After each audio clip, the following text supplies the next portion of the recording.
All right, call meeting to order.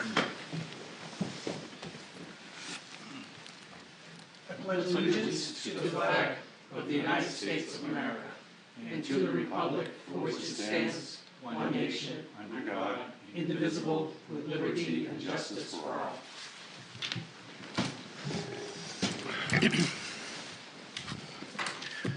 Okay, we've got some minutes to review. I move that we accept the February 24th regular meeting minutes. Second? Oh, did you second it? No, she was like Oh, I commenting was, on an invisible Ted's hand not here. here. Lack of Do you want to Ted. move over? Any discussion? All those in favor? Aye. Any opposed? The Select Board will meet on the following dates at 5 p.m. Monday, March 24th, Monday, April 14th, and Monday, April 28th. Some important days to remember. Tomorrow, March 11th, is town elections, which are located at Plymouth Elementary School in the gymnasium from 8 a.m. to 7 p.m. And then on Wednesday, March 12th, will be town meeting. Again, at Plymouth Elementary School in the gymnasium, and that's at 7 p.m. Any citizens wishing to be listed on the Select Board's agenda should notify Town Hall before noon, Thursday before the scheduled meeting, and all meetings are held here in Town Hall, also by Zoom, and the Zoom information can be found on the town's website. Let's go with the town manager's report. Thank you.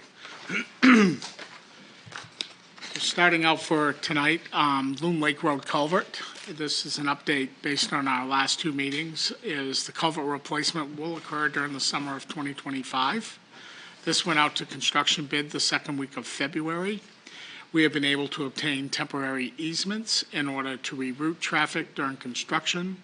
We did receive 9 construction bids. There is a contractor recommendation from Mike McNally in your packets tonight that will go through with purchase orders. Solar tax exemption, starting in the 2025 tax year, the town will begin to assess the value of solar systems, which will increase your property's assessed value. The town of Plymouth has a solar energy system exemption. The exemption can remove 100% of the assessed value of your solar system. To receive this exemption, you must fill out an application and submit it to the assessing office by April 15, 2025. The process is to complete the permanent application for property tax credit and exemptions, fill out and sign RSA 72:62 exemption for solar energy system exemption worksheet.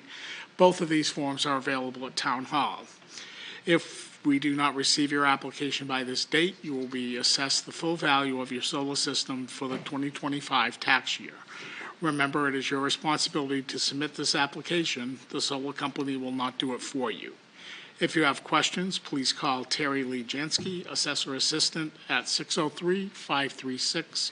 603-536-1731, extension 100. And as of coming up to this meeting, we have received a number of applications so far, which I believe Ann will bring on the 24th. Yes. Road. How was the town residents notified of They were this? all mailed a letter from Terry Okay. directly. Okay, great, thank you. This is just another way, and we put it on the website as It's been well. on the website, it's been on social media, Yep. and tonight. Okay, okay, great, Seems thank good you. and thorough. Road load limit postings. The Plymouth Selectboard has authorized the posting of the following list of roads for a 10-ton load limit during the period of March 7th through May 1st, 2025. The purpose of posting is to prevent unreasonable damage to the roadways, which may result in hazards to public safety and/or possible extraordinary maintenance expense to the community.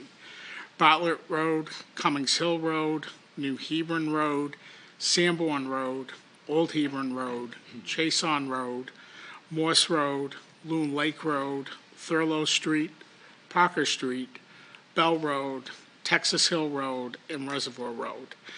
Have we ever thought of extending, does that even make sense? Extend it year-round where 10 tons can't go through any of those roads? They all not can accept that required. limit. Okay. I mean, if there are exigent circumstances, I would believe Steve would bring it to the board and we would put a ban on different times a year based on the situation. Okay, all right, thanks. I noticed the Bartlett Road, they got that lumber operation going on. Is that, Which road? Logging? yeah, logging, yeah. Oh, they might have permission from the highway superintendent to go early in the morning if it's cold. Okay, yeah, well, That's usually what they do. Yeah, we did that last Friday for residents on Texas Hill Road that was having a foundation poured. We asked them to get in there early. They were in and out. They were in at 5:30 and out by 8, so we will make that accommodation if needed. hopefully spring's here, though. Sure feels like it. 2024 Town Report, if you haven't already picked up or downloaded your town report, it can be found on the town website under Latest News, Town Reports, and Documents and Forms. Or you may pick up a hard copy at Town Hall. Thank you to Amy and Melinda for their hard work on creating this year's report. Welfare report for February 2025. During the month of February, Mary Ann worked on 27 cases that were received. The cases continue to range from assistance with rent, electricity, heat, water and sewer invoices, and housing. As I review Mary Ann's report and speak with her weekly, the cases become more complex. Mary Ann is diligent while being compassionate about resolution and facilitating assistance. Caseload remains about the same as January. Town of Dorchester ambulance contract. Dorchester has voted to enter into an ambulance contract with Plymouth Fire Rescue beginning April 1st, 2025. We have sent them proposed contracts for review and signature. I would ask the board to fully execute the contract tonight. Unfortunately, they only returned one of the contracts, so we will do that on March 24th. But there's two contracts, one that takes us from April 1st, 2025 through June 30th, 2025, and then a full-year contract from July 1st, 2025 through June 30th, 2026. And I will bring those to the next meeting. Do we have to do anything for that? More than just administrate or anything on our end? It just Sign the contract and that's it. Kevin and team will take care of the service. Thank you. And does that get billed to them annually or quarterly? How do they pay us? Yep, so they will fit in with how we, invoice the remaining contracted towns, is that every quarter they'll receive an invoice for the amount of calls that we responded to at a cost of $1,363 per call. We then review that invoice with them to make sure that our numbers are correct with theirs. They then submit a check, and then as we go through quarter over quarter, we are still invoicing the insurance companies, whether it's Medicaid, Medicomp, private pay, or commercial. And at the end of the year, we look at what we've received from invoicing, and the community has the choice to apply that towards their next year's invoice, or they can receive a check from the town of Plymouth. Gotcha. So it's an annual sort of true up with the Medicaid. Absolutely. Yep. Plymouth State University updates. I met with Jess Dutile on Tuesday, February 10th. We discussed the schedule and an upcoming meeting with the Cabinet and Select Board with regards to discussions on the renewal of our life safety agreement, which expires in June of 2025. Additionally, holding the Community Council the same evening. Tentatively, we have set Monday, April 28th, 2025, the Select Board meeting, and I will have confirmation next week as I have an additional meeting with Jess next Tuesday. Do you have a feeling as to their disposition around signing an extension to the current agreement? I do not right now. Okay. Social media policy update. I am working with Primex and Attorney Mansfield from Donahue, Tucker, and Sandella on the development of an updated social media policy based on discussion at our February 24th meeting. I should have a draft and recommendations ready for you on Monday, March 24th. Tenny Mountain Resort World Pro Ski Tour is March 14th through the 17th. Tenny Mountain Resort is asking permission to hang banners from the downtown light poles to advertise the World Pro Ski Tour taking place at Tenny Mountain. They will be responsible for hanging and removing the banners at the conclusion of the ski tour on March 17th. Do we have rules around that? What's that? Rules around who can hang banners and... We do not. It used to be, you had to go to Steve Rand or the university, and we, in fact, ETC used to use that to hang up their banners. But, So the university has given them permission to hang banners on their light poles, which come down Court Street and run down Main Street. And I guess I'm looking to the board to see if they have permission to do the same on the downtown light poles to advertise the event. should we ask Steve Rand? No, we're kidding. I thought commercial advertising wasn't allowed. I guess I'm looking at the town common, where I think that's prohibited, right? You can't hide a political banner, you can't. Right. So, but commercial would be okay on the town common as well on the light posts. I would believe so, yes. Okay. Okay. Do we get revenue for that advertising? We have not, this is the first time I've dealt with it. I don't know if we've ever allowed banners to be held in the past. Yeah, I think we've done like the Rotary. Yeah, we had Right. Rotary again. Done, and- Steve's allowed a couple of different groups and stuff, and Yeah. I think Voices maybe? I don't know. Not Voices, I mean, I mean, in this case, while it is a commercial venture for sure, Right. it's also a significant community event. Absolutely, you've but is got that where that. we draw the line? Not that I'm. Yeah, no, it's an interesting question of where you draw that line. Right. But I do think, at least for me, the idea of it being a community event is meaningful. Like Rotary, right? Right. Like the same reason you would say, yeah, of course we would do that, Right. even if Those there's are money typical involved. nonprofits, right? Isn't well, ETC's a nonprofit Right. too. I mean, ETC so, yeah. and Rotary Right. are nonprofits in those cases, yeah. right as opposed to a for-profit. Feels like a wait till it becomes a problem and then we figure it out later. Explanation. That would be Okay. my take on it. So respond back to them that we, I am one voice on Okay. a board of four. how about others? I'm in favor. I'm okay with I'm it. in favor as well. All right, thank you. You need to vote on that, or are you good with the consensus? I'm good with the consensus. This might come back to Last bite but us. not, I'm sorry? This might come back to bite us. Now that I've. You won't have to worry I about won't it. have to I worry just about can't it. wait to put mine up. I'm I just know, that's what I'm saying. thinking, yeah. You have 4 days left. Yeah. That's right. last but not least, to Bill and Neil, I want to express my sincere gratitude for your dedicated service to the town of Plymouth as a member of the Select Board. I have appreciated your guidance and confidence over the past 27 months that I have served as town manager. Your commitment to our community has been truly invaluable, and your contributions have made significant positive impact on our town. Your hard work and dedication have helped to shape the future of Plymouth, and your efforts are deeply appreciated by our residents. I wish you both the very best in your future endeavors, and thank you. Thank you. Does that mean Neil won't be back? Well, who knows? I'm just saying. I did say future endeavors. That means he could be coming Future back. endeavor could be 3 Right? more years Dang of it. sitting here with us. And then the only other thing I have. I want to second that. I've really enjoyed, especially Bill, Neil. I just assume you're going to be back. That's, Bill, it's been really wonderful these past 5 years working with you.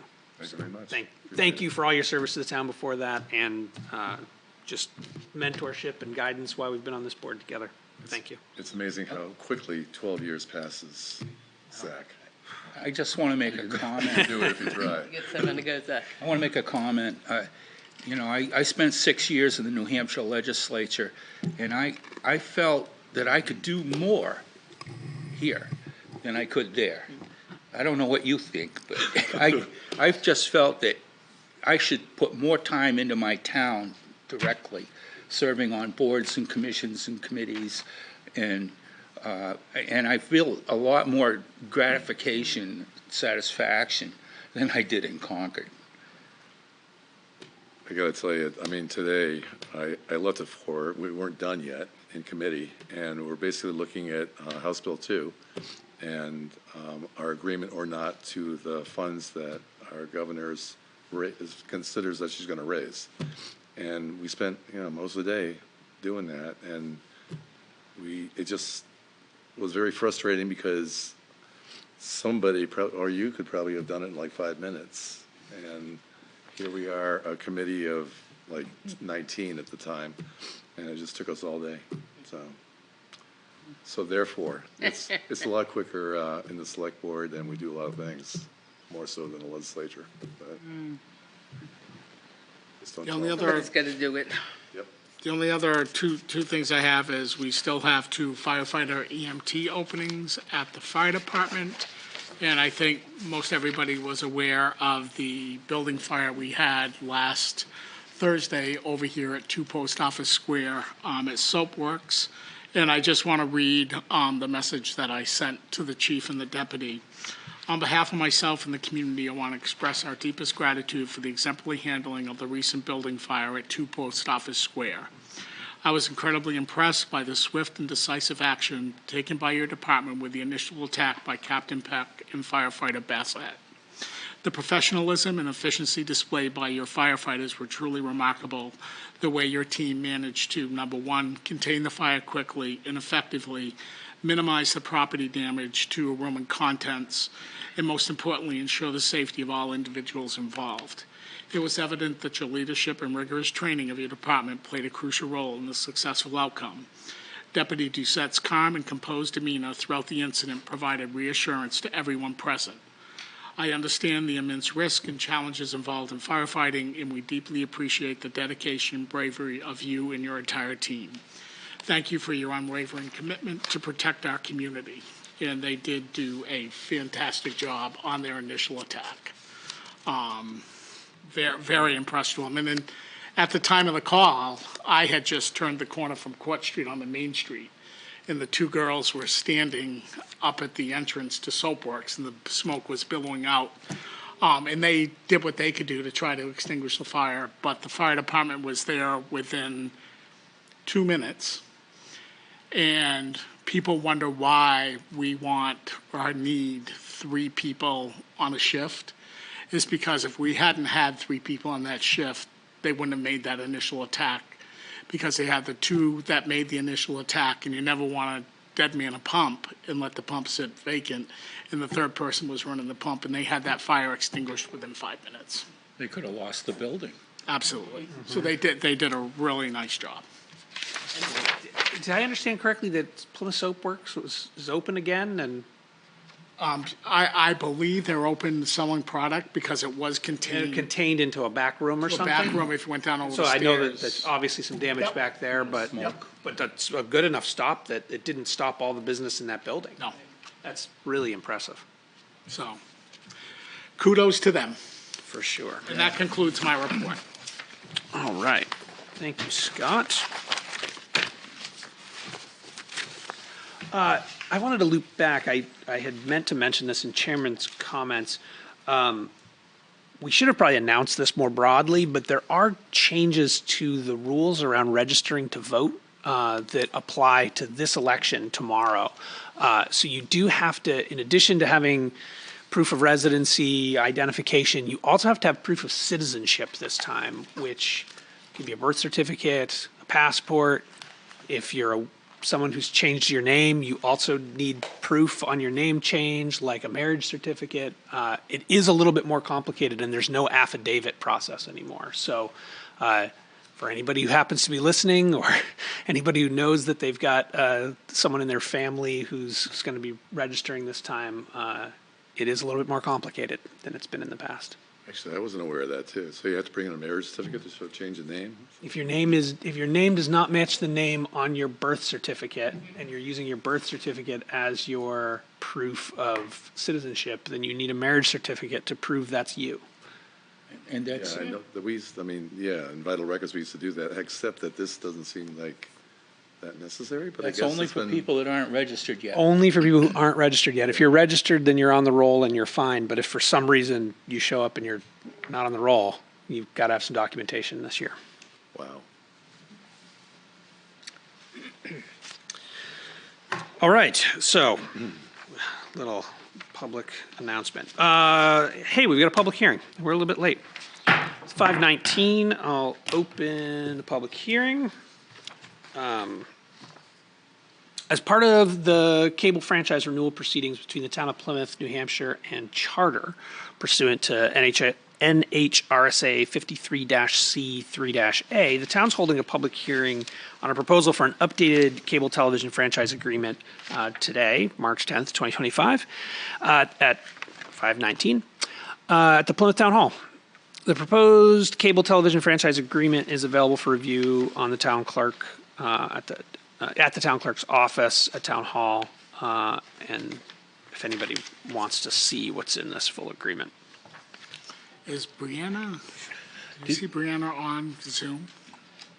I sure am. Can you hear me? I can, Brianna. You Brianna can. Okay, is, let me just see if I can get my video to work. okay.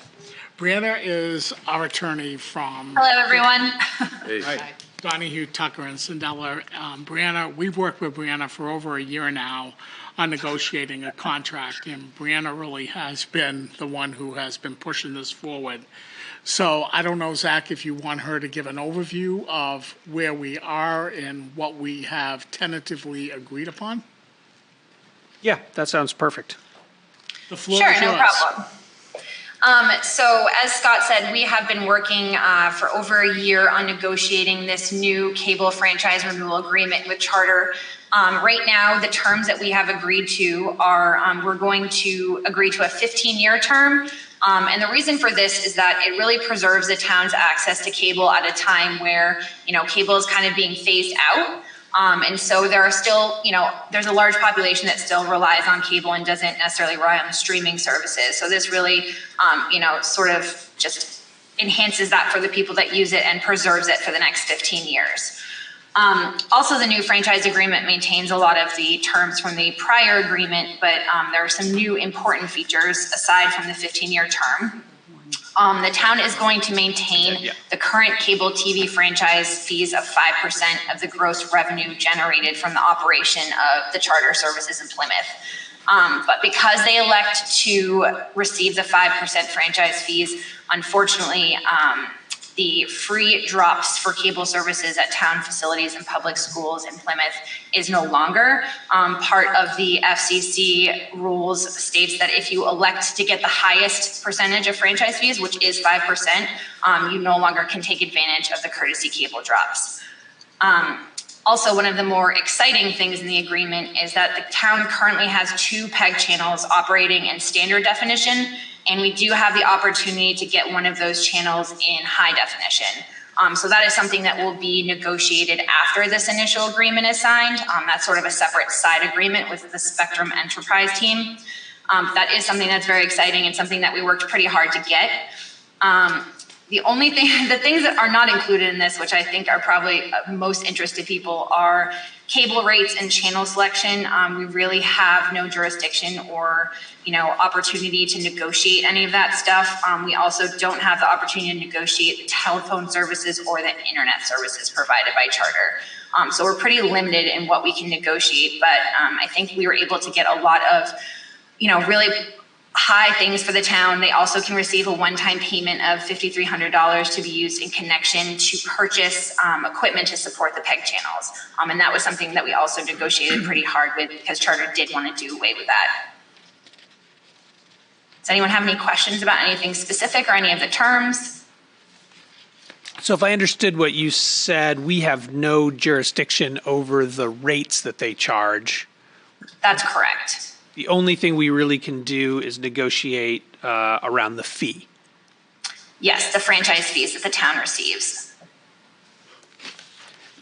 What is the current franchise fee that we receive? It's 5%, which is the highest franchise fee that you can receive. Okay. I have a question. Do you think that they're competitive with the other services that are offered? Yes, actually. So we also work with Comcast and some of our other municipalities as well as BreezeLine.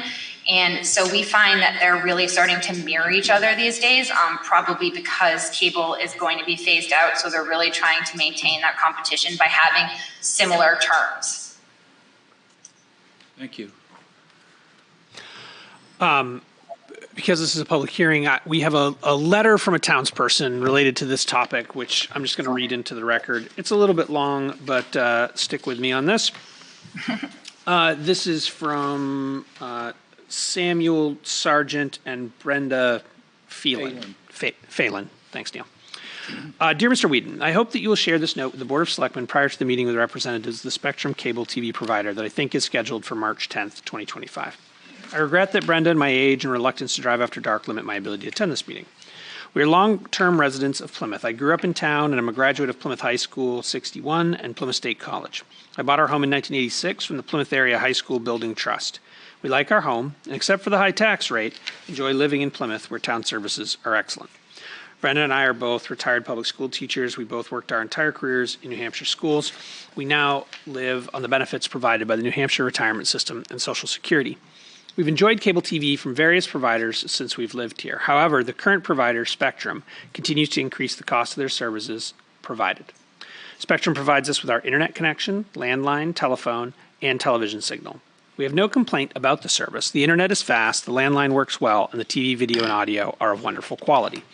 We fully admit that we do not understand all the bells and whistles that come with our TV service. Spectrum provides us a channel guide that lists all the TV channels that are available. There are easily more than 100 available to us. Our TV viewing usually occurs around the supper hour, 5:30 to 9 p.m.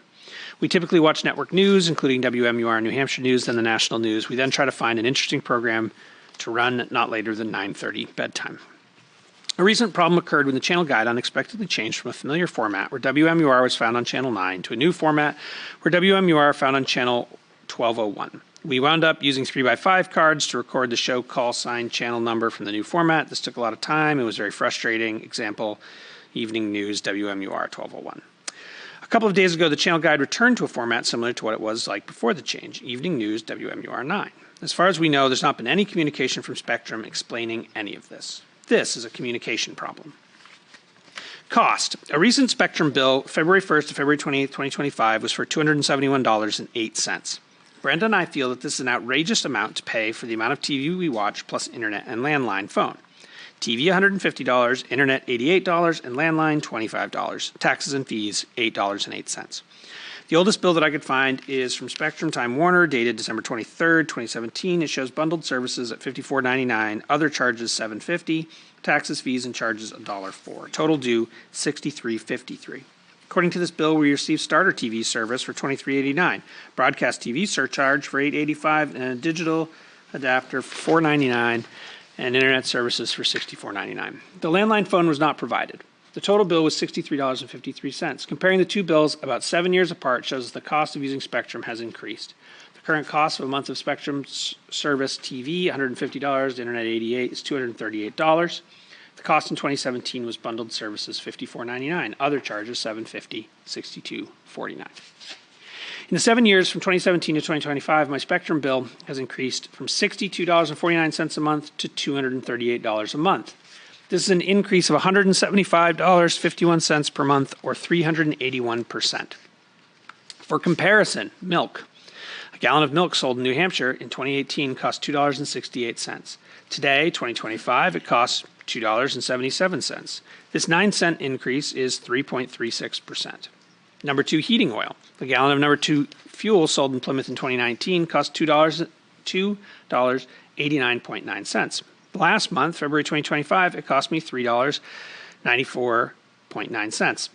This $1.05 increase is 36.2%. I cannot think of any item in my monthly budget that has increased at anywhere near the rate of Spectrum Cable TV.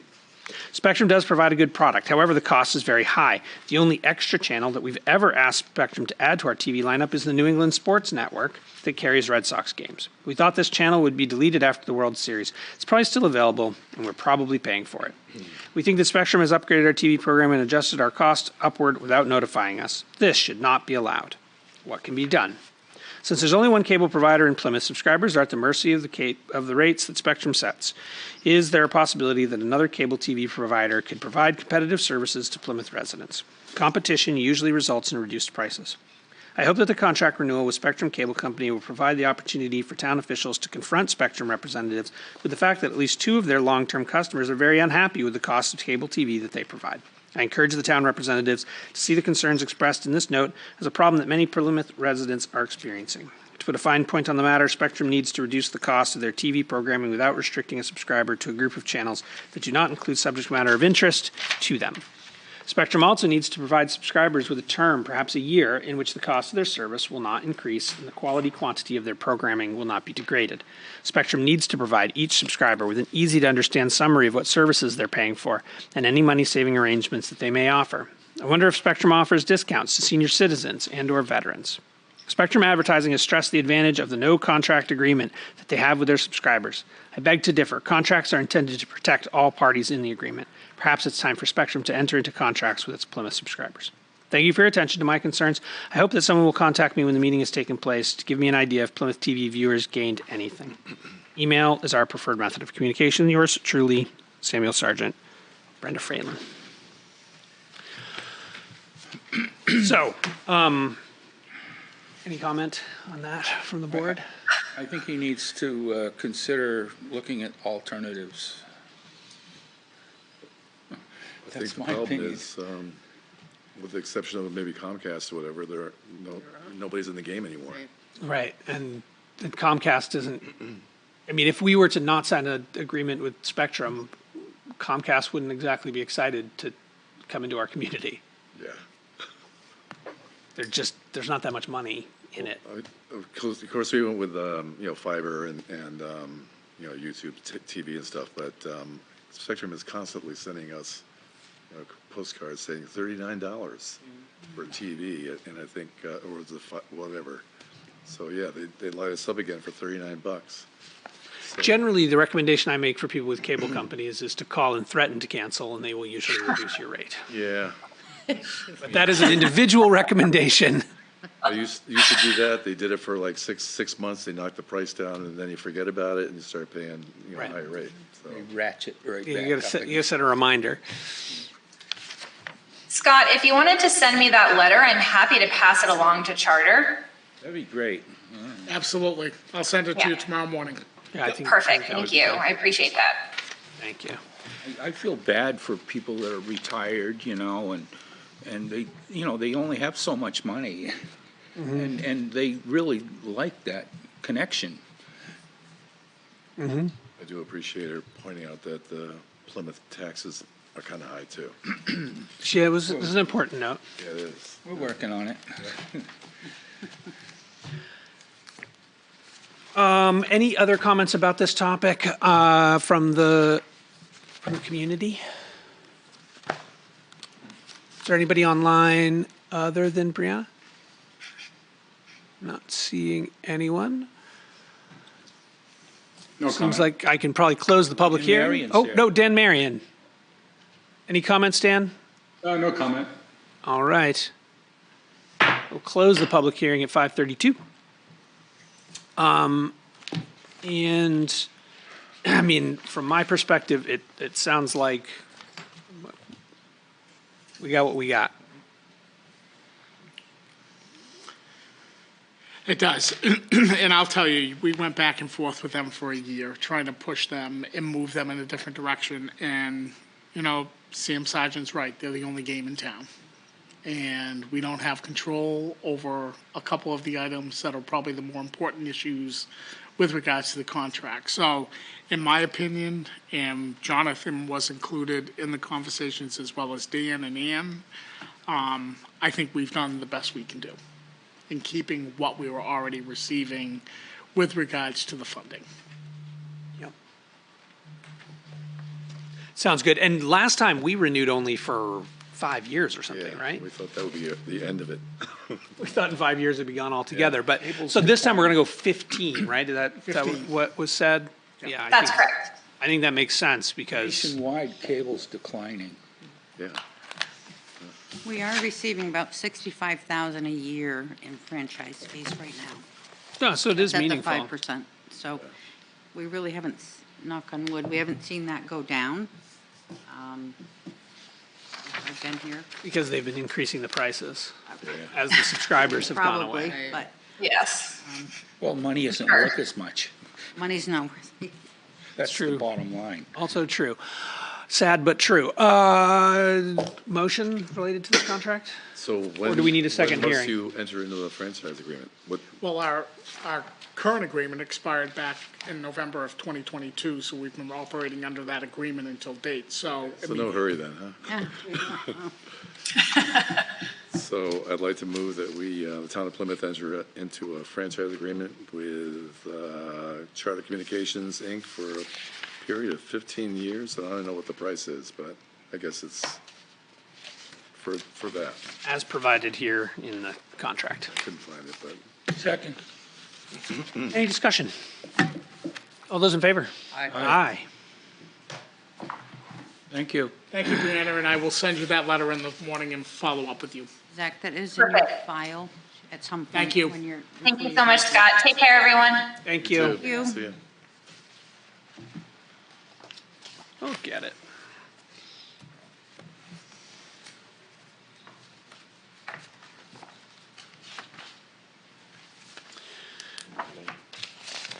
Do you need a pen? Oh, you go.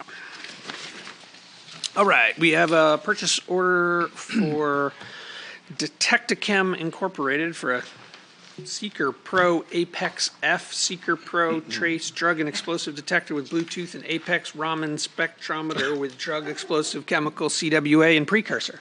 Got that? Yeah. This was That's This was a grant that we, have to sign that the board somewhere? accepted the funds back on the February 10th meeting. Yep. We should have brought this purchase order forward at the same time because that's what those funds were being used for. Yes, and we discussed this. Yes, we did. That's The what Nick- deputy chief came in and spoke to us at Correct. length about it. Yeah. Correct. Shall I make a motion? We don't have to date this, do Go we? right ahead, Tim. I move that we enter into a contract with Detectichem, Inc.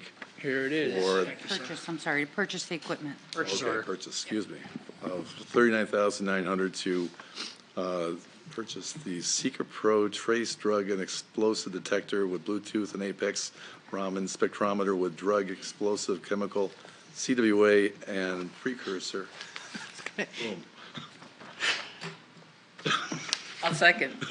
Any discussion? All those in favor? Aye. I didn't see any opposed. Oh. Okay, on to a purchase order from the Highway Department. So that purchase order has been amended since it was originally put in your package. After looking at, we did not include contingency in that amount, so we needed to add that on there as well. Scott, that now is 60. 360. 360, What I have in front of me is 360. 360, yep. So we had, the bids were opened by Mike Vignali and Steve from the Highway Department. And the bids, I think you have a copy of the bids that are in your packet. And MC Build LLC was the low bidder on the project at $328,000. Mike did some research. Mike Vignali did some research on them. They were the ones who built the culvert on Bell Road years ago. And Mike is comfortable with them taking on this project. The reason the purchase order was changed from 328 is in Mike's letter, and I absolutely agree, is building in a contingency for work that may go outside the scope or additional funds needed. So that takes it from the 328 up to the 360. We were awarded $402,000 from New Hampshire Department of Environmental Services for this project. So it is well within the means of the money that was awarded, the 100% grant for the funding of this project. Is contingency included in the other prices that the other companies bid on, or is that going to be added to their bids as well? That would have been added to their bottom line as well. Okay. There was no contingency built into the bids that we received. 5 pages in will give you the actual bid results. Yeah, there's Seen those? they're significant from one to The the other. first 6 are relatively close. Right. And then, when goes- RM They're gonna use Piper a comes in at concrete $822,000, What's that? They're gonna use a concrete box Wow. culvert. Yes. Yeah, well, I don't. 822 versus 328, Right. that's, I designed one of those. makes you want to check those RM Piper contracts a little bit more closely when they come through. Any other discussion about this? I don't know why they can't do it for that. I'm sure they can. I would I hope don't so. want to. They don't want to. Well, I mean, That's, I'm talking about If you don't want MC to, why do you build. bid? I was gonna call, you call that the FU price. Because sometimes you're the only bidder. Some of these guys bid $500,000, you know? Sometimes you're the only bidder. If you're going to approve this, would you also name Scott as the signer on that contract for that amount? Several of them were fairly close. I'd like to make a motion. I move that we expend $360,000 on 72-inch CMP culvert with 12-inch by 5.5 feet open bottom box culvert. It's got plenty of work. The same foot location at Loon Lake Culvert. And it's from McBuild LLC.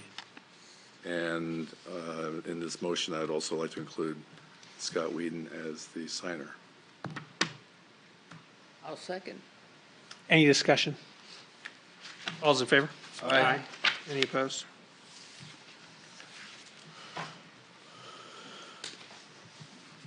Thanks. It's nice when things come in under bid under the grant amount. I just That's think, nice. some of these guys have been really coming in high.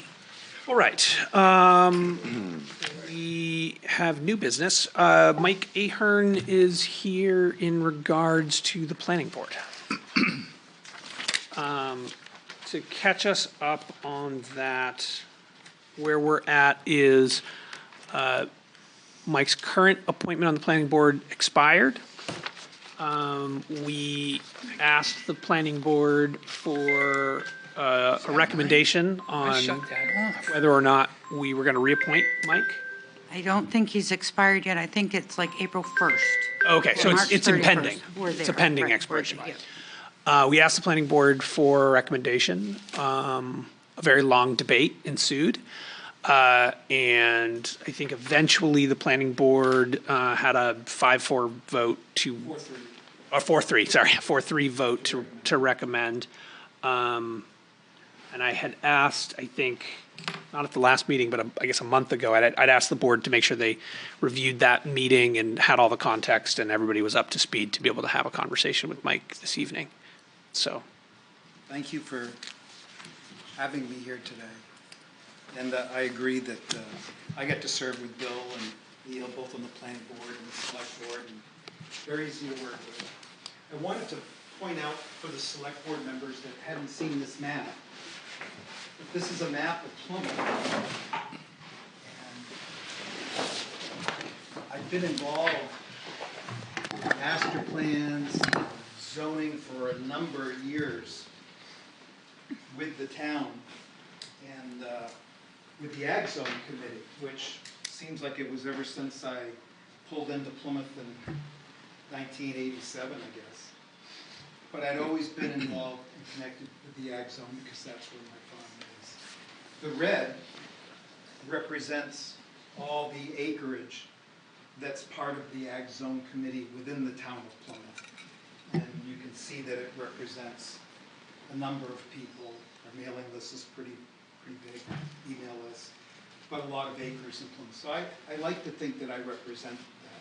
I didn't want to be on the planning board originally. I was asked by the town manager at the time because I was so involved and was knowledgeable. People online cannot hear. Oops, sorry. oh, sorry. Right here, just take this. You gotta take one. Thanks, Dan. Appreciate the heads up. So I was initially asked by the town administrator back probably 20 years ago to serve on the planning board because of my knowledge about the Ag Zone and the number of people that I've got involved with the Ag Zone. So I just wanted to point out that map. Have to keep. Sorry, with the mic. Just to point out the map. And I'll go back over there. And yeah, it was a pleasure to work with Neil, and I know Neil has, and Bill both have so much to add to the community and who they represent. So I don't,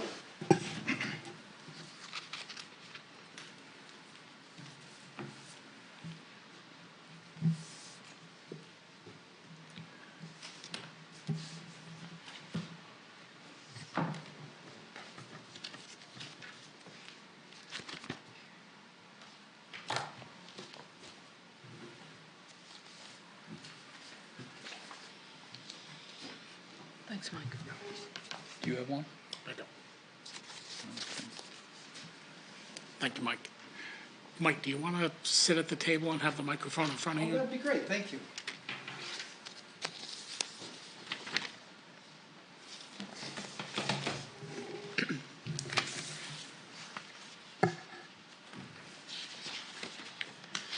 So the first page is what you've already saw, which is why I think why I would like to stay and remain on the planning board.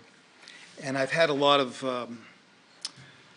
experience with Claremont, and I saw what happened to Claremont. Plymouth is my first love as far as a community and being involved. And what Neil said with having an impact in the town really resonates with me. And I know Neil might have forgotten, but I've always been the last vote that's always said Neil's vote and Neil being on boards should not be removed, and I've always been a fan of Neil. But when we look at this packet, the next page, a few different things have happened, and there's been a lot since I've gotten back onto the planning board in the last 4 years, a lot of push to make changes, and so I kind of wanted to go through a little bit of that. I know that when I was on the select board, I really didn't have a good grasp of what was going on with the planning board. And so you're so involved with the whole of town, so I thought I could bring you back a little bit to that.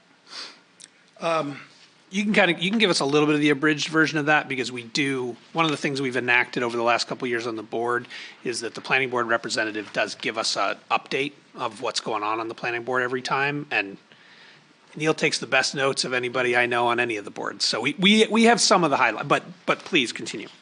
So the first thing, since getting back on to the planning board besides the ag zone, I was very interested in being on the housing subcommittee to study what's going on with Plymouth with housing. And I didn't realize how much I appreciated being on that committee.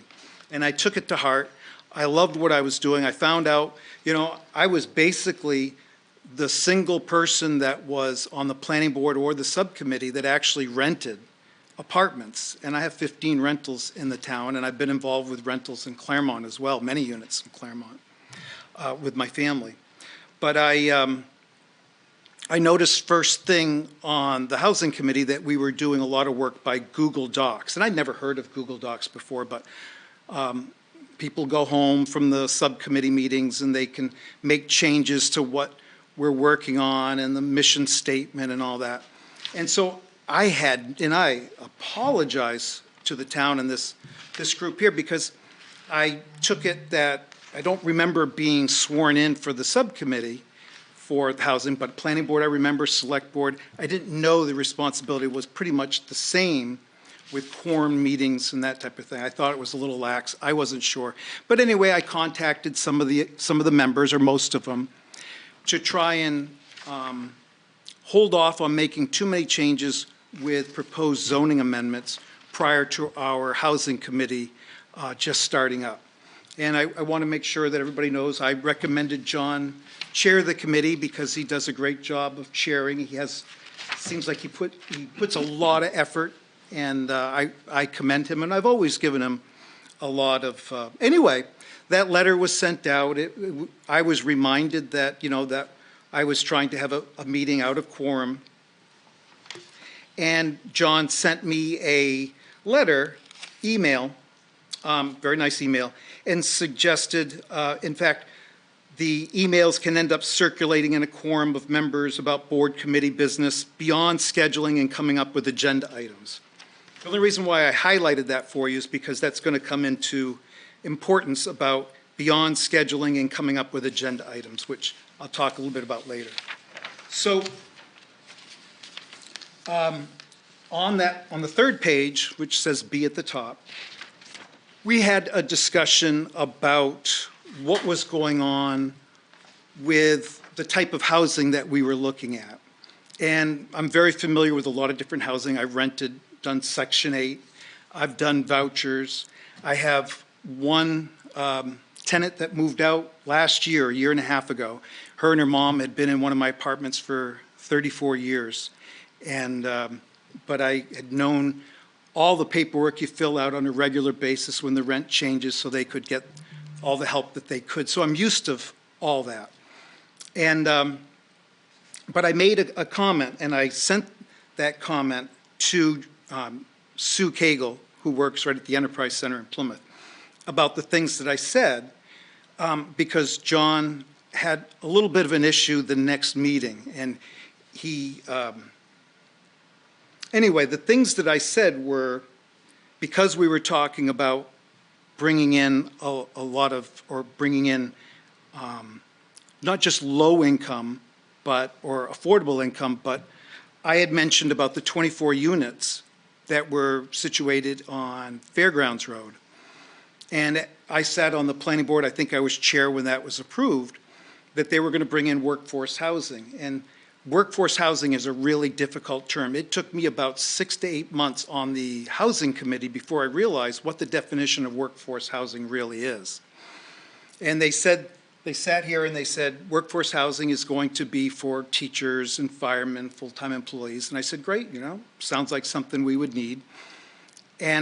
But workforce housing encompasses a very large swath of housing. It's a percentage of what the medium income is in a certain geographic county. But what they didn't tell us is who they were going to target, who they were going to rent to. And so I have a buddy of mine who works for the workforce housing and manages a lot of the apartments. And he said, you know, one thing I've noticed is there was someone who was moving in the other day that had an ankle bracelet. And I'm always concerned about crime. And so I brought that to the attention of the housing committee, just mentioning that.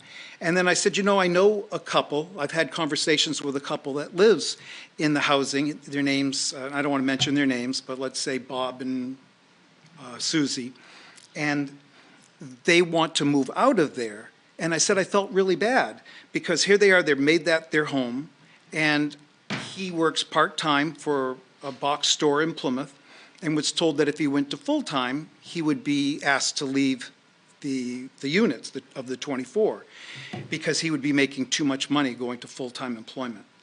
So I was trying to help them to get into one of my apartments if I could. But I also said, you know, if you guys are available to talk to our committee when we have outreach meetings, that we would love to hear from you, which they did show up. When I mentioned those two things about them not wanting to get removed out of their place because they make too much, John reacted, and I don't think anybody really understood in the housing committee why he was shaking and a little bit upset.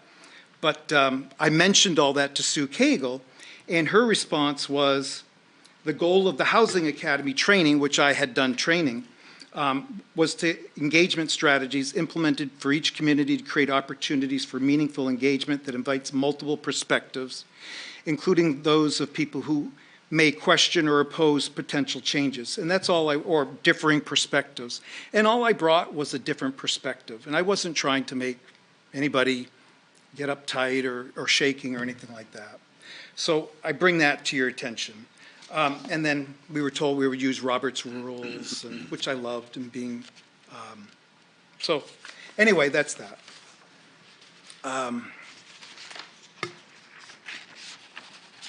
Next are some pictures of my daughter and I. My daughter was my closest out of my 4 kids. I was to my youngest daughter, Amanda. And you can see the pictures of us up until about 5th grade, going through her life. We were always very, very close and tight. And I bring these pictures in because she was involved in an accident. And the first thing in the hospital, we've got a visit from the New Hampton Sergeant of Police, and said that they were going to prosecute to the highest potential that they could. But I didn't want to make a big deal of that because I knew the type of housing that they were taking advantage or using in Plymouth. They had another house, I guess, in Ashland, but it was all about criminal activity.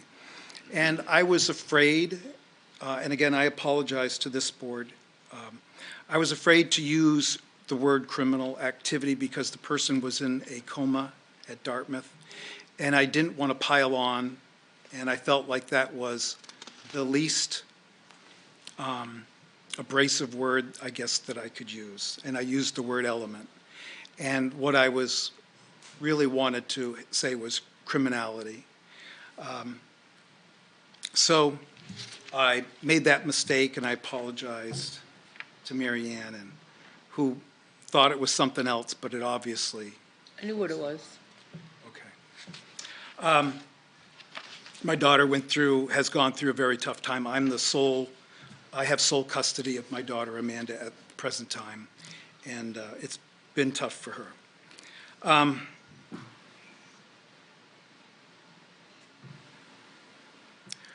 There was some sort of insinuation that I've been disruptive to the planning board.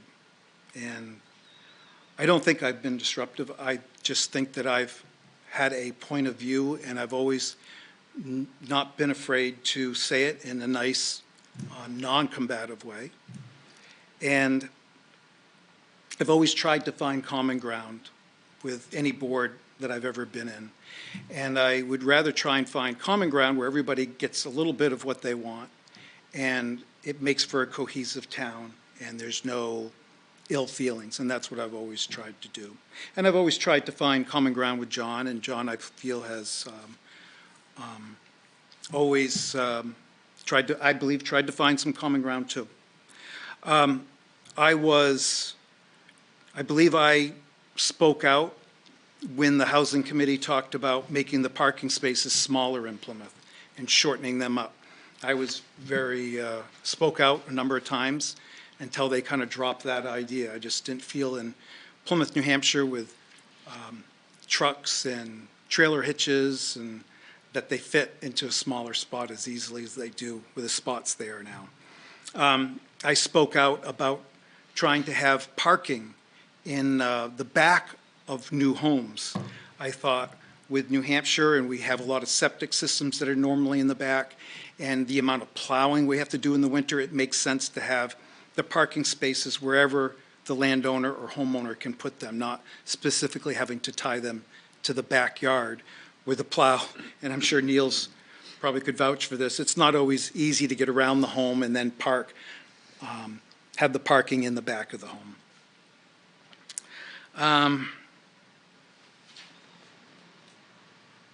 I did at one point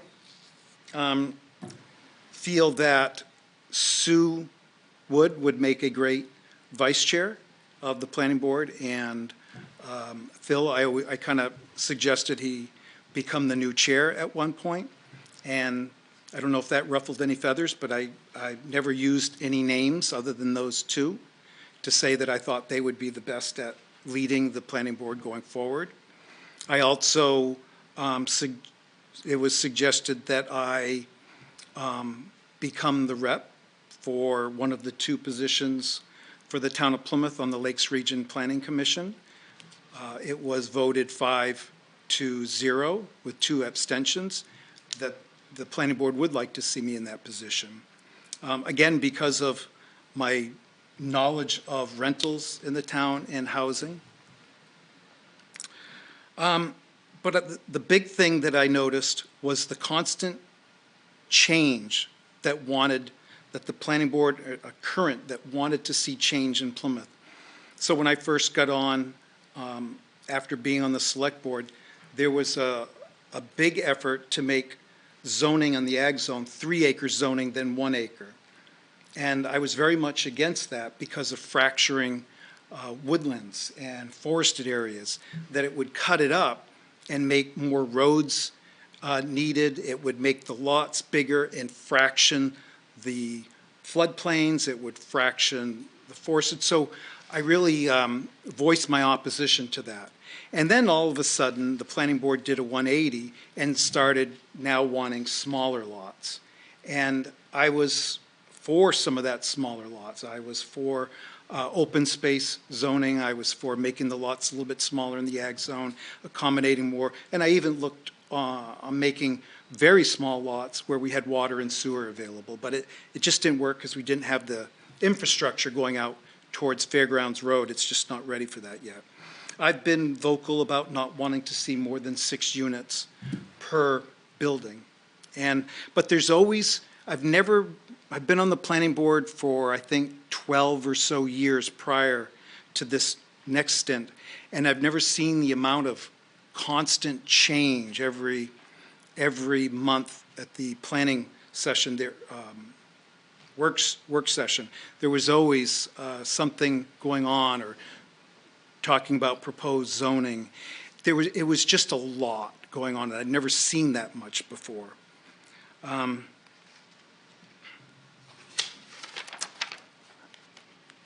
But almost, or without any exception, everything that I want to see for the town of Plymouth is because of higher taxes. And you've talked about that today. Very concerned about the taxes that we all pay. Another thing that I pointed out and noticed being on the planning board is that when we talk about using numbers and statistics, and sometimes we've seen numbers and statistics that will use the college kids to represent that we have 6,000 residents.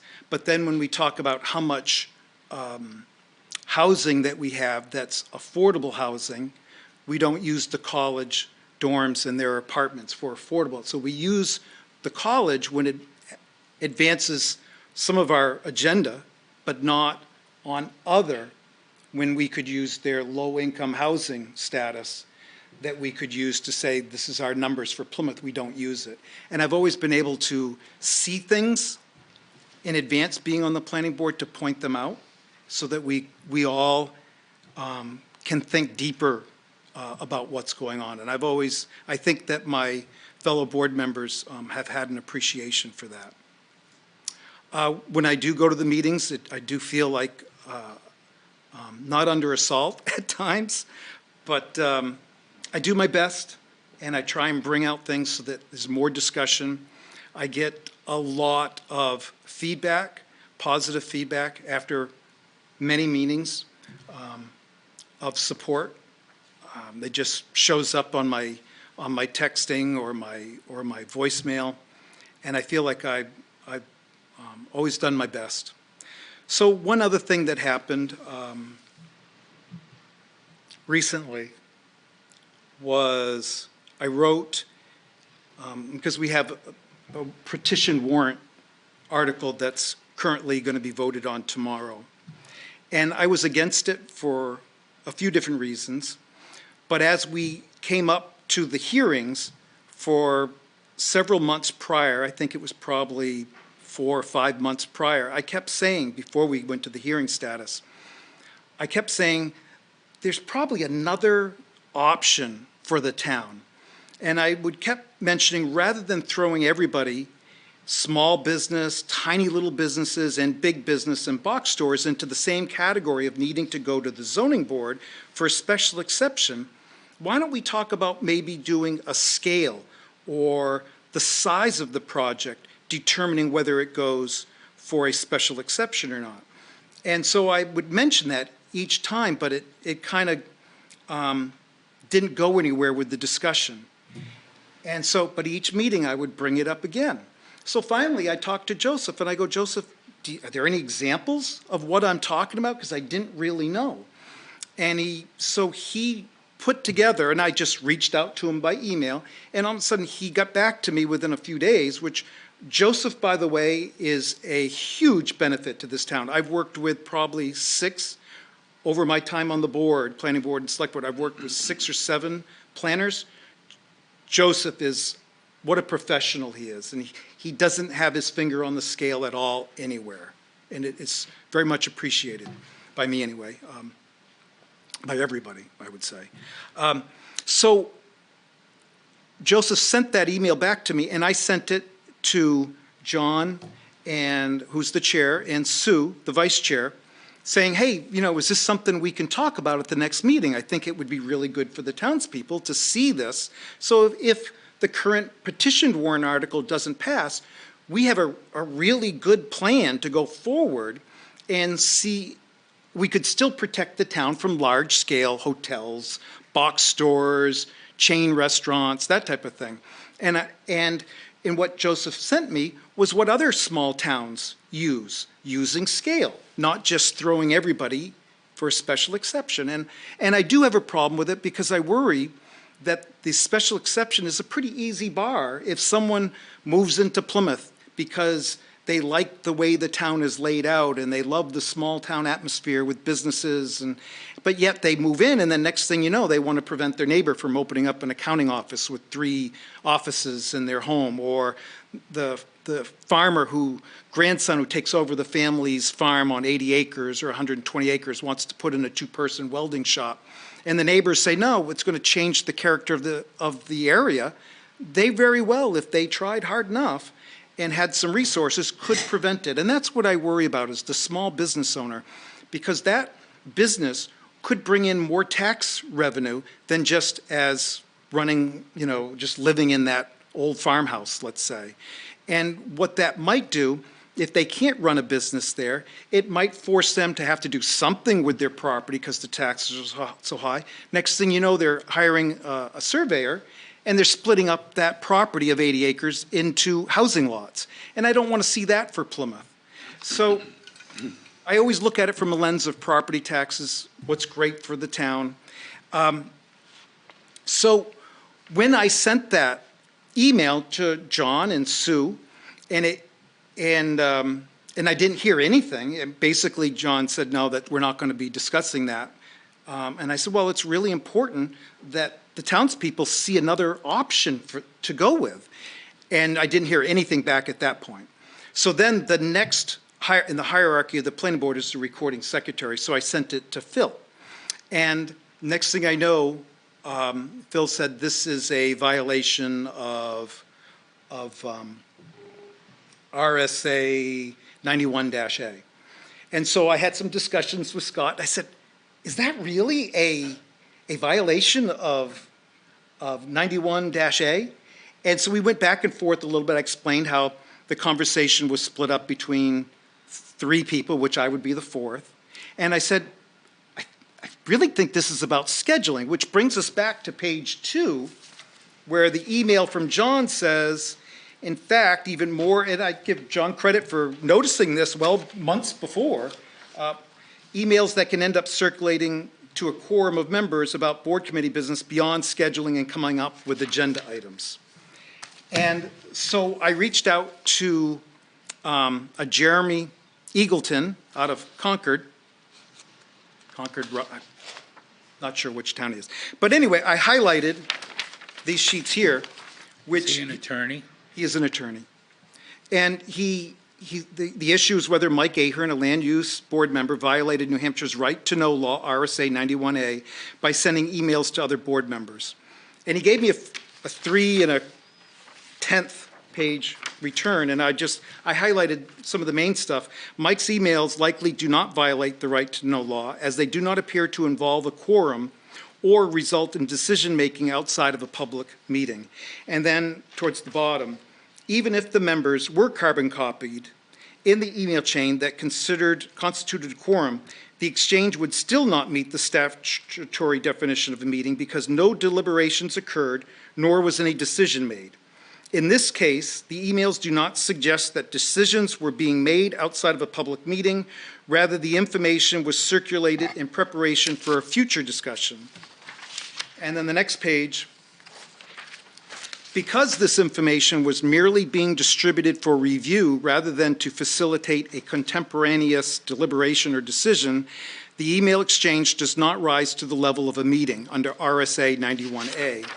And then at the end, in Mike's case, the emails in question likely do not constitute a violation of RSA 91A, as they did not involve a quorum, did not facilitate deliberation, and were not intended to bypass the public meeting requirements. Whereas in that meeting, when there was discussion that this group reviewed, there was, it made it sound like, to those all watching in the planning board, that there was something nefarious done, that I'd been warned about it, and that I did something wrong, when that's obviously not the case. As we talked about, the planning board did recommend that I stay on the planning board, which I would really like to do. I get it, whatever this board decides, when they decide it, by a 4-3. But I would like to finish, and then if you have questions after. If you could play that planning board meeting excerpt. And this is from December 5th, 2024.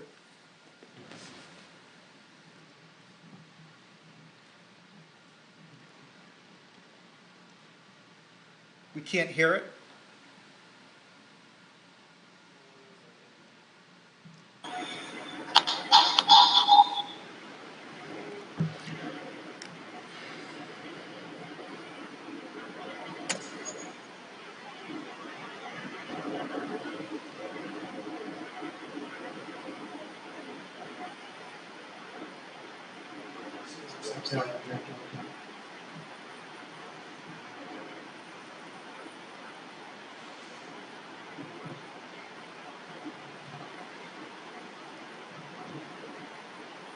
No sound.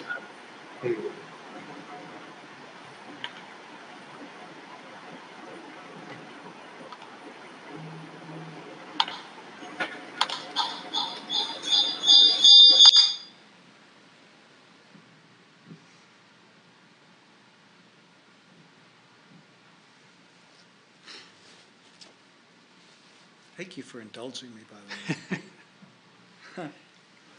I've got it on my phone. My speaker's not very loud.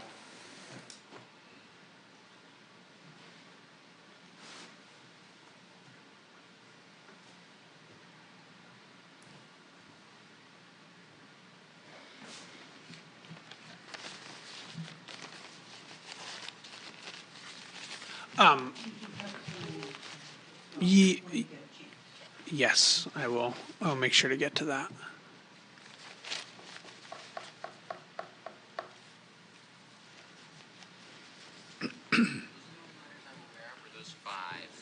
That's the microphone. Put it at the microphone.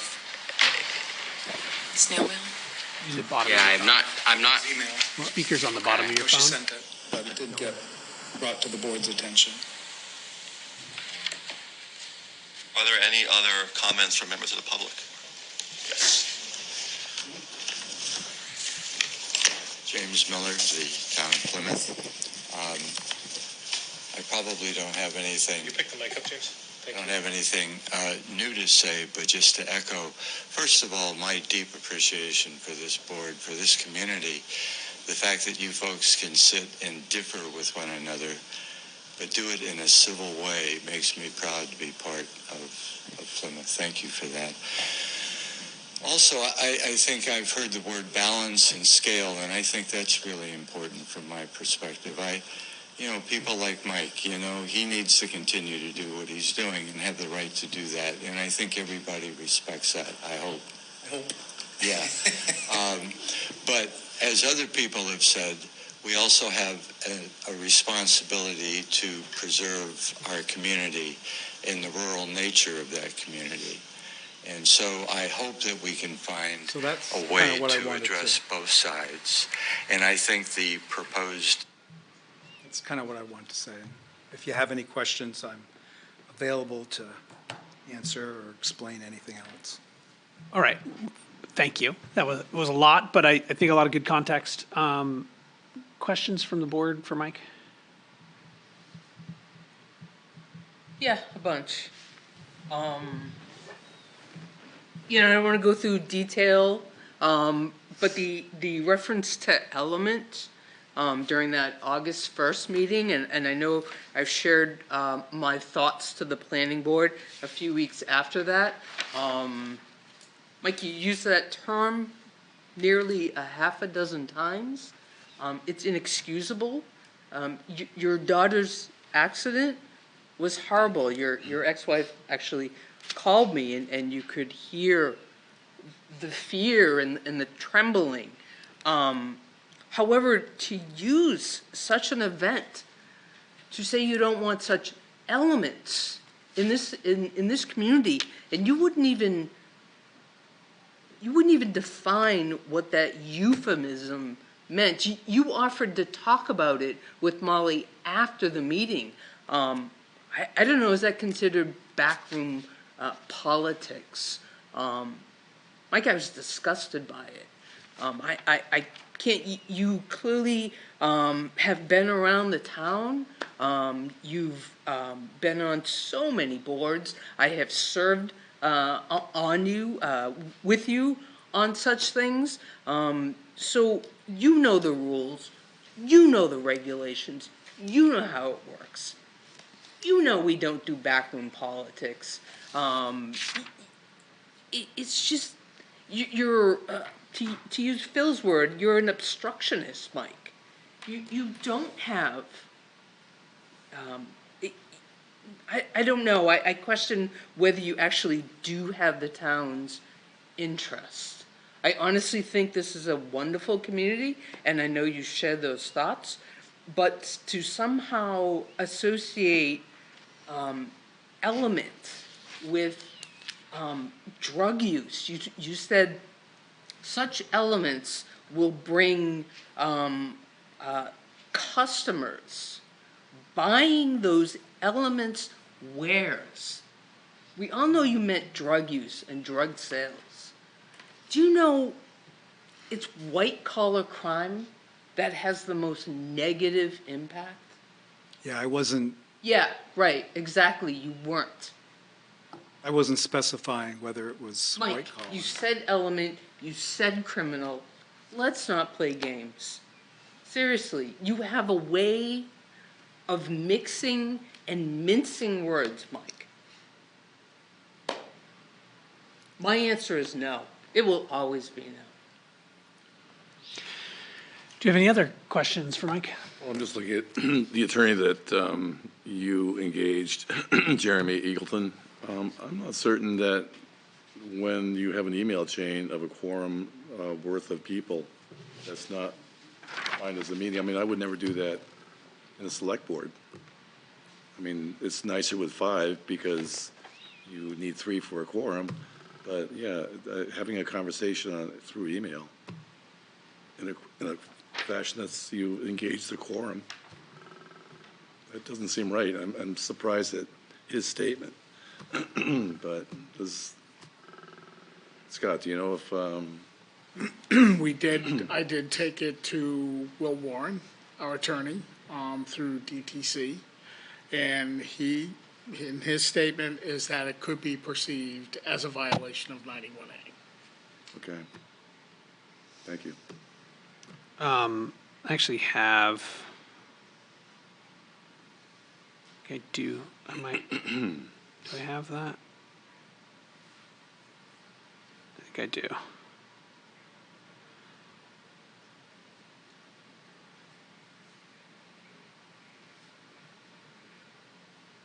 So let me see if I can find it. Give me 1 second. Oh, no, I've got a different question that we asked.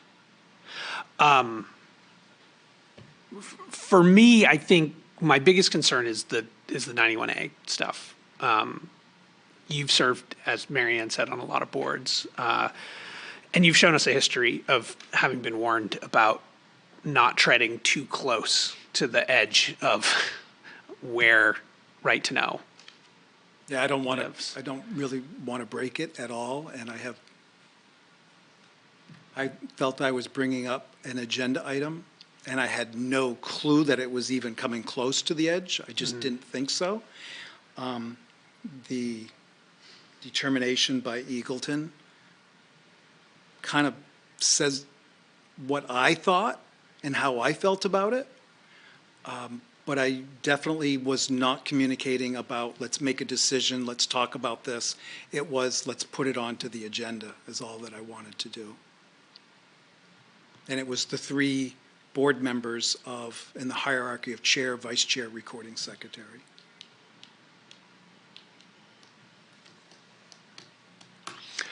It bothers me that you still don't see it as a problem. 'Cause, Well, I mean, the complexity is that his legal counsel has sort of advised him that maybe he ended up on the right side of this. Our legal counsel advised us that maybe he ended up on the wrong side of this. So we can see how much of a knife edge this particular topic is. And certainly the policy that we as a select board have enacted is we email Scott. If we want to talk about agenda items, we email Scott, and then Scott confirms with me if it's okay to schedule it for an upcoming meeting, and then there's no deliberation, right? Like that's the procedure we use. I'm not sure I would suggest that the planning board try to establish some sort of procedure like that with Joseph as the intermediary, just to help prevent those in the future. That doesn't necessarily help this situation, but that having clarity with your board around that, especially for new members. The thing that catches me is that you're not a new member, Mike. Like, you're not a new member. 91A, you've heard it over and over. You may have even served on a board in the past where people have been removed from the board over 91A. I don't believe so. But I believe it might have been a frustration of the 6 months prior, keep bringing it up at meetings, that it was being shut down and not allowed to talk about it. And then finally seeing it, yeah, that's what I've been talking about the whole time. Mm-hmm. And knowing that we were running out of time to get onto the schedule to talk about it before the voting is what got me to say, yeah, we get it onto the schedule, because if we wait for the next meeting, we won't be able to put it onto the schedule. So that was my thinking. But the frustration from not having it, being able to discuss when I kept bringing it up, that's all I can say. It was a while trying to, each meeting, bringing it up. Mm-hmm. And I can understand that frustration. And I think we've seen frustration on the other side where some of those feelings of obstruction led to a petitioned warrant article on the current warrant, which I'm very like-minded with you on that article. For me, my personal feeling is that this might be a good moment for you to just take a break. I deeply appreciate your perspective on the planning board. I think you do represent the ag zone in a way that isn't always represented by some of the other members. Recently, some of those demographics on the planning board have changed, and there are a few folks who maybe don't have the depth of experience with the ag folks, but I don't think you taking a step back for a moment would completely eliminate that perspective on that board, which for me would change my perspective on it. That, I wouldn't want to force that board into kind of a unified singular vision of the future of Plymouth. I like, as the clip you shared, I like those debates. I like those multiple perspectives on the board. My recommendation would be for you to take a step back.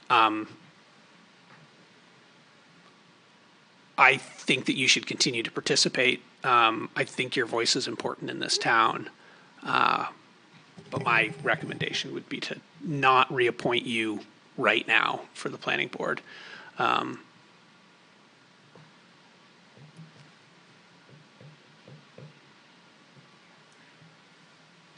have another perspective. I served 15 years on the planning board and 4 years on the zoning board. I've seen a lot of changes in this town. I've always tried to encourage commercial development because I know it's important for our tax base. But at the same time, I'm very concerned about environmentally sensitive land and production agricultural land.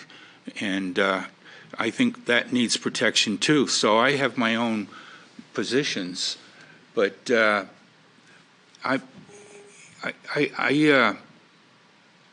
think that we need to make some progress in this area. We can't keep, getting right up to the, the edge and then just smash it down.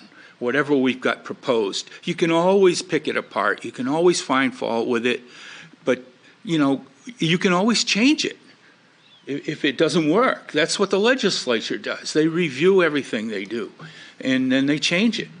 So, I feel that we're at a juncture now where, we really got a tax problem in this town, especially with residential properties, and we have got to move forward at this point.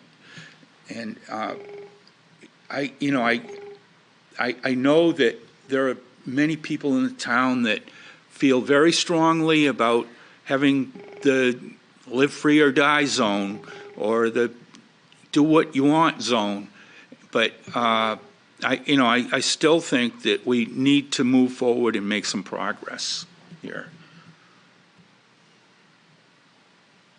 I don't disagree with you. Well, I just gave you my perspective. I don't know whether I should vote or not because I've been on the board. I'm probably going to abstain from the vote because I've been working with you, and I have kind of a conflicted, feelings about everything. But I have never acted in my own interests, other than the fact that I want to see the town do well. Yeah. It feels to me like we have a consensus of the board to not reappoint Mike in April 1st is the date. Again, personally, I would encourage you to continue to participate. There's a empty chair in that back left corner that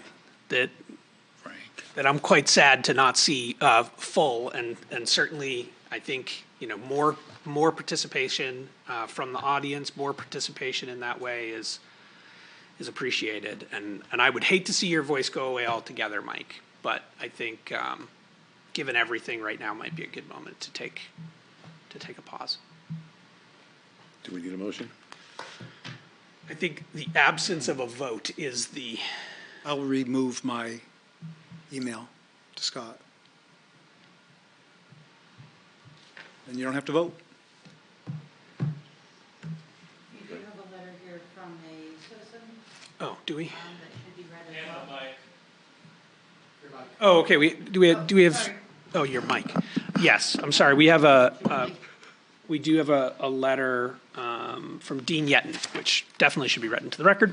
To the Plymouth, New Hampshire Board of Selectmen, I strongly disagree with Mr. Christ in reference to his letter concerning the reappointment of Mike Ahern to the Plymouth Planning Board for another term. Mike has been a dedicated citizen of Plymouth, serving on various boards for many years, supporting what he thought best for the town and for the people. If the board decides not to reappoint Mike, then they should consider terminating Mr. Christ. Thank you, Dean Yetton. I have to say that Mr. Christ is an extremely valuable chair of the planning board, and we've survived several chairs, and he's trained in planning, and he also took a full-time position on the Lakes Region Planning Commission Executive Committee, and I'm thinking, I walk in there one time and there's John. I figure, what the heck? So they accommodated an additional member from Plymouth because John is such a valuable person. His term's not up. Whose term? John's. Oh, Well, right, but the request. He's on the Lakes Region Planning Commission Executive Committee. But I would say. No, I'm talking about zoning board. Planning board. Or planning board, excuse me, I'm sorry. Yeah, I don't think considering John is on our docket this evening. And I mean, we heard from Mike appreciation for the work that John does, and Yeah, I can't take anything away from John. He's done a great job. Sometimes I refer to it as herding cats, and John brings that energy. He's prepared, and it's always appreciated. And again, I nominated him to chair the Housing Committee, and I always know that the board is in good hands. I just think that there's a lot of changes going on, which I've said already once. And I wish I could alleviate Mary Ann's concerns, but someone was laying in a coma. They'd been arrested and spent time in prison, and I didn't want to feel like I was trampling on them and say the word criminal. And I deeply regret using the word element.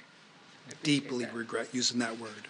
And I didn't know the significance at the time, and I appreciate you pointing that out to me. Well, I also really appreciate your graciousness this evening, Mike.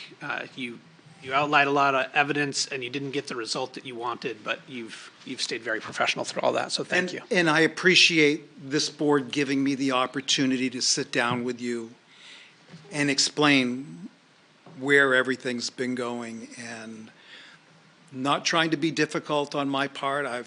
Bill's worked with me and Neil. When there is a vote that doesn't go my way, there's never an issue. It's backslapping and carrying on and laughing right after. It's always been like that, hasn't it, Bill? Yeah, I laugh every time, Mike. And I appreciate everything this board does. It's a great board for the town. And I've heard many times from the couple of meetings that I've been attending, the concern about property taxes.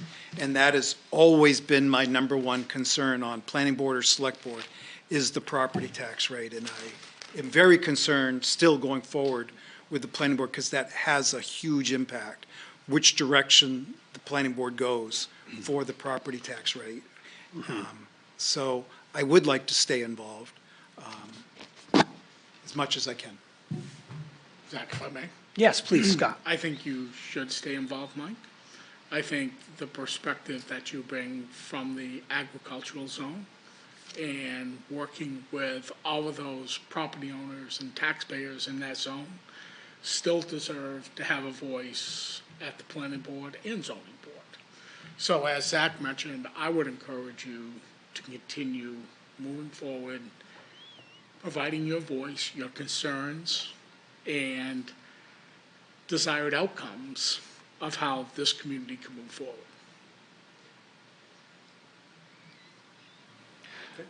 You know, and there's a likelihood that that's going to be an elected position going forward, which take us right out of the loop on the whole thing. Yeah. All right, thank you. Thanks, Mike. All right, that covers all of our new business. Signature file review. What about James and Kim? I don't know, I don't think he had anything. So I have a veterans tax credit for approval. This is applicant meets qualifications for the veterans tax credits new this year. I have an exemption for a blind individual in town. Does have the qualification letter from the State of New Hampshire Department of Education, Office of Services for Blind and Visually Impaired has been approved. I have a land use change tax. This is for the road, let's see, Wildflower Lane that is coming out of for use as a partial release, but there is no tax associated with that because it's actually valued on the entire, all the lots that are out there, so it's not. I have an. What does that mean? What's that mean? Usually when it comes out of current use, they pay. But this is just the roadway, which is considered a common area, Gotcha. which is assessed for all the. Okay. Yeah, I understand now. Thank you. Okay, and then I have an intent to cut for Brandon Hiltz. This is for Beach Hill Road, cutting 55 of the 74 acres of land up there.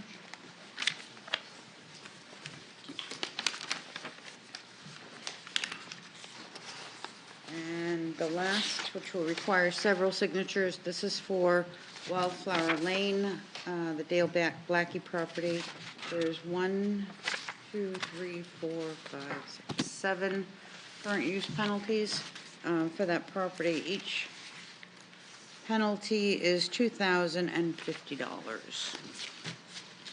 That is I think that's the last of his area at this time that will be coming out. I didn't date that. Several places to sign. Good. Yep. Just for old time's sake, I think I'll miss a few. Let people discover. That's all I had. That's enough. All right. Thank you. Plymouth Village Water and Sewer Commission. Have their annual meeting on Thursday evening at 6 p.m.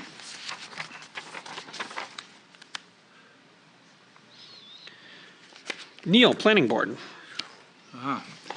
John reminded me. We reviewed all the warrant articles from the planning board, and we discussed one other item. Housing. The new housing grant. We had Mrs. Barrett come on Zoom, and we have the money for it. So, and she's going to do it. Phase 2. That's great. That's great. So it was an easy one. I don't know if anyone saw her on PBTV. Was it Molly from the Planet? And Brad Puffer, yeah. Did some great info videos. Yeah, they were great. It was very helpful because. If anyone is watching and still isn't sure about those warrant articles tomorrow, please watch those videos. They're not very long. Nope. And Right. they're totally neutral, and they're just wonderfully done, I think. It's a good call out. I would ask for the next committee report, but I'm too busy signing. Conservation. Plymouth District, Conservation. Bill, you did miss one. Lakes Capital Region Planning. Improvement. Seriously? Lakes Region Planning Committee. Crap. Oh, what do you got? I didn't attend. What do we have? We haven't met in months. No, I know. Don't we have a March meeting? Or, Wednesday. We have a executive meeting Wednesday. okay. That's town It's meeting. town meeting. Wednesday morning. Oh. Executive meeting in the morning, commissioner meeting. I'll be in Concord, actually, so just express my apologies. And actually, I better call Linda up and let her know that I'm not going to be there, because you get an excused absence then. Doctor's note. Okay, that was pretty much it for that. Park and Rec, Parking Committee, Economic Development. Sorry, Zach. No, please do. Nothing going on, right? Economic Development, we still have that gentleman coming in. Correct. Energy Commission. Do we have a meeting? I'm looking at Jason now. I got the principals. Good night, John. Thanks, John. Thanks, John. Okay. Advisory Budget Committee, we're at rest. PSU negotiations, we just got an update on that from the town manager report. Chamber of Commerce meets Thursday morning. Perlac. Okay, Were you at Perlac? I was. Were you? I was there, Okay. but what's you were your- taking notes. I didn't take a single note. So I say nice things about your notes earlier, Neil. I left my notebook at home with all my notes. Goodness. I can't remember. We were talking about VRAP, actually. VRAP has a meeting, an annual meeting that they're charging $10 for. Yeah. And I haven't signed up yet, but You want the 10? could you give me a 10? Yeah. All right, I'll give it back to you for ice cream. Yeah. I'll Venmo it. All right, William Bolton. So, in any event, That's what you remember. What? Anything else? No, that's pretty much it. You remember anything, or? No, I don't really. We didn't have any hot issues. Well, okay, there's a property in New Hampton, and they, The guy's restoring, he's trying to build a beach and he got in trouble. he tried to build a beach, and now he's putting a dock in. Yeah, I mean, like It's three different crazy. steps of doing kind of illegal things. And he hasn't really kind of like, he just keeps coming back. yeah. He hasn't been giving permission, but he just goes ahead and builds it, so. Sometimes One forgiveness does is easier. Sometimes forgiveness is easier. Not in this case. No? Oh, that's I have to pretty reframe it. blatant. No. Yeah. Yeah, waterfront, anything. Right, is- right, you, right. you don't want to mess with that. Well, they just figure enough money, Anything else for Perlac? That's it. Police and fire, we met, although you might have given that update last time. We did. We haven't met since last time, so. After town meeting, Kevin and Alex have a meeting with the Turner Group to look at the building, the size, and the feasibility based on our conversations at the last meeting. Good. And union negotiations, not yet. All right, public comments. Yes, sir. Nothing from you, Dan? Yes, but I think somebody's at the mic. No, go ahead. Okay, so sounds like we got an opening in the planning board. There's an article that talks about elections versus appointments. If the community wants elections over appointments, will elections start for the following year or immediately? It'll start for the following year, and the select board will appoint someone to fill that open position, which is the same process even after elections that would happen. If a select board member was to resign in the middle of the year, or if that article passes, a planning board member resigns middle of the year, then the select board appoints someone just to fill that position until the next election. Even if the term's not up, they fill that position until the next election, and then it goes on the ballot. So it sounds like you still need to appoint somebody before or on April 1st, right? That is correct. And generally, our procedure in the past is to appoint somebody who is currently an alternate, because they would be most capable of stepping in. Right, and I know I'm not a planning board member, but just as a resident, I'd like to endorse Molly McKen. And she's not currently seated, is she? She's an alternate? She's an She's an alternate. alternate. There's a very high likelihood we'll have another opening on the planning board, either from Phil Lemerow or from Jason Ninos, who Jason's an alternate on the planning board. And Phil is a seated member, but they're both running for select board. And if one or both of them is elected, we'll have quite a few planning board things to deal with. Hey, that's exact things. He's the select board appointee, though, so that one's less tricky in that instance. But yes, there will definitely be a figuring out the membership of the planning board as one of the first acts of the next select board. Anything else, Dan? Nope, that's it. Thank you. Mr. Ninos. Jason Ninos. I want to inquire if there's any looking into or a possibility of looking to the sewage and water district in using electronic bill pay systems or anything like that. This came up for me today as my bill got delivered to the wrong address and didn't get to my house I didn't get it from the place of business it got delivered to until after my disconnection date. And so now I'm running into an issue with that. And so it's partially my fault as I didn't pay it on time on the original bill date, but also I'm used to getting all my bills electronically. And so unfortunately paper bills are rather inconvenient, and wondering if there's any way we can look at moving towards electronic systems for that. So that would be Village Water and Sewer Commission. Okay. When do they meet, Scott? They meet They'll meet Thursday night for Thursday their night. annual meeting. You just said that, yeah, Thursday night. Okay, thank you. So that's either a topic you could bring them, or our, select board rep, which is Scott, could mention for us.